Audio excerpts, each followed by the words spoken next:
Le but de cette séquence est de présenter divers petits compléments en relation avec le polymorphisme et l'héritage. Le premier point abordé est qu'en est-il du polymorphisme dans le cadre de la construction des objets? Les constructeurs sont des méthodes un peu particulières dans le sens où elles sont spécifiquement dédiées à la construction de l'instance courante d'une classe. Il n'est pas prévu qu'ils aient un comportement polymorphique. Imaginer un constructeur polymorphique voudrait dire que ce dernier serait dédié à initialiser des objets autres que l'instance courante, des objets de type sous-classe par exemple, ce qui n'a pas vraiment de sens.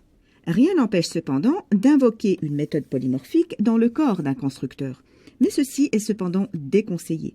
En effet, comme nous allons le voir sur l'exemple suivant, la méthode agit alors sur un objet qui n'est peut-être que partiellement initialisé. Nous avons dans cet exemple le cas d'une superclasse grand A qui contient un constructeur par défaut et également une méthode abstraite, c'est-à-dire une méthode sans corps, petit m. Il se trouve que le constructeur invoque la méthode m. Rappelons qu'une classe abstraite ne peut jamais être instanciée, ce qui signifie que l'on ne peut jamais appeler le constructeur de la classe grand A comme ceci, du fait que la classe est abstraite. Invoquer une méthode abstraite dans le constructeur de A, c'est-à-dire une méthode sans corps, ne pose pas problème parce qu'on ne va jamais appeler ce constructeur pour instancier un objet de type A, c'est-à-dire un objet pour lequel M n'a pas de définition concrète.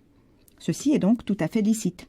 Concrètement, la méthode M ne sera invoquée que si le constructeur d'une sous-classe invoque ce constructeur de la superclasse et que cette sous-classe a une définition concrète de la méthode M. Nous en avons un exemple ici, au travers de la classe B. La classe B hérite de A et redéfinit concrètement la méthode M. La redéfinition consiste simplement à afficher un message qui comporte notamment la valeur de l'attribut petit b de la classe grand B. La classe B est instanciable puisqu'elle redéfinit toutes les méthodes abstraites héritées de plus haut.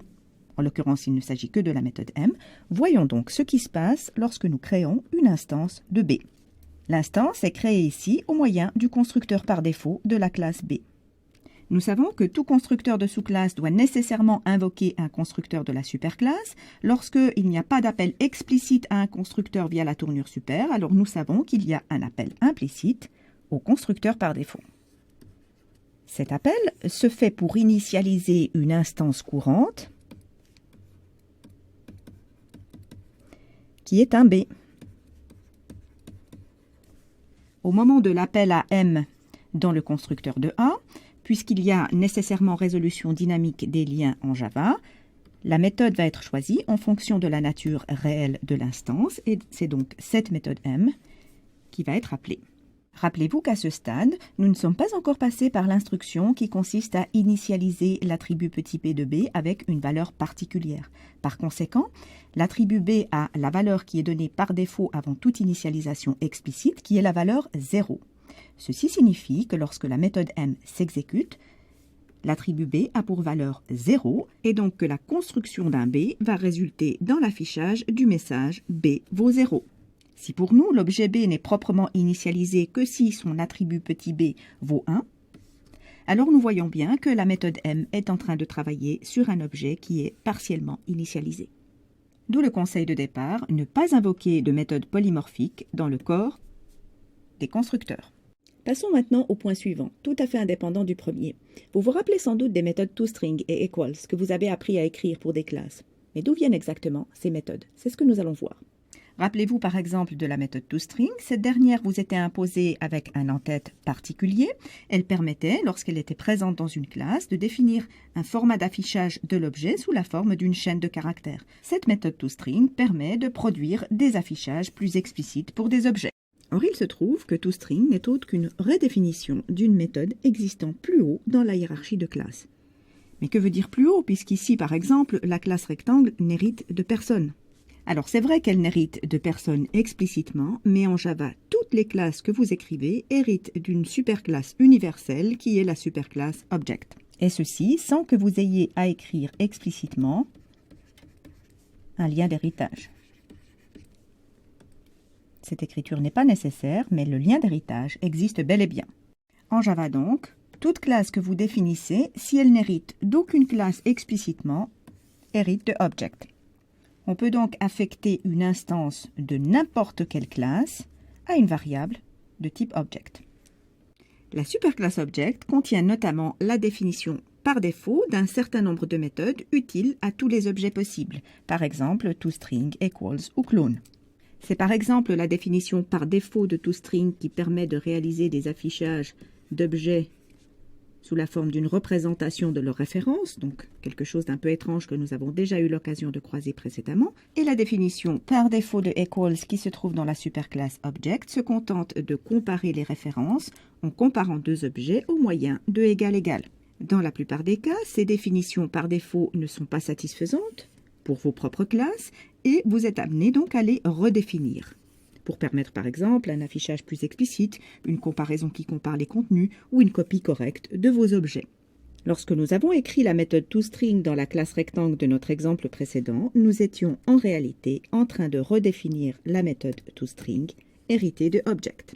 De nombreuses classes prédéfinies redéfinissent ces méthodes et typiquement la classe string redéfinit la méthode toString, redéfinit la méthode equals. Revenons au cas de la méthode equals telle que nous l'avons écrite jusqu'ici, dans les séquences précédentes. À votre avis, est-ce que cette en-tête de la méthode equals correspond à une redéfinition de celle héritée de Object? La réponse est évidemment non. La classe Object ne peut pas avoir connaissance de toutes les sous-classes qui vont en dériver.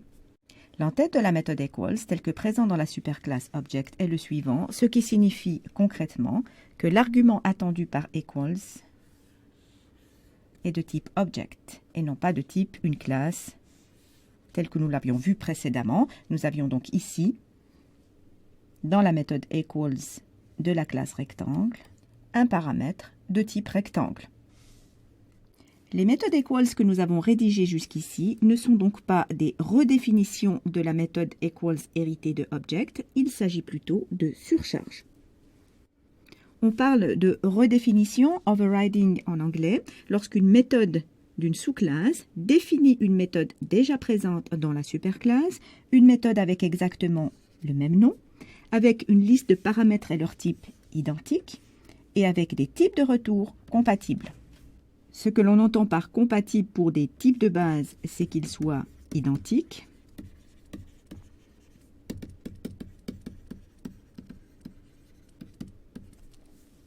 pour des types définis par le biais de classe, ces types seront compatibles s'il existe une relation d'héritage. Donc par exemple, si je dispose d'une superclasse grand A qui définirait une méthode M retournant un objet de type grand A, s'il existe une sous-classe B héritant de A qui, elle, définit une méthode M, mais cette fois-ci retournant un B, comme B hérite de A, on considère que le type est compatible dans ce cas. Et donc, ceci est aussi considéré comme une redéfinition. Si ces conditions ne sont pas réunies et qu'on a uniquement le nom de la méthode qui est identique, alors on parle de surcharge, overloading.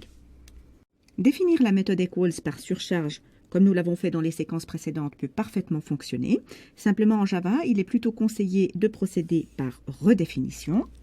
Et ce, parce que certaines méthodes de l'API de Java, typiquement des méthodes qui travaillent sur ce qu'on appelle des collections de données, par exemple des méthodes allant chercher une valeur dans une collection, eh bien vont utiliser implicitement la méthode equals qui est exactement cette en tête. Si elle n'est pas présente dans une classe à vous et que vous utilisez cette méthode, eh bien elle va utiliser la méthode par défaut, héritée de Object, qui n'est pas satisfaisante dans la plupart des cas.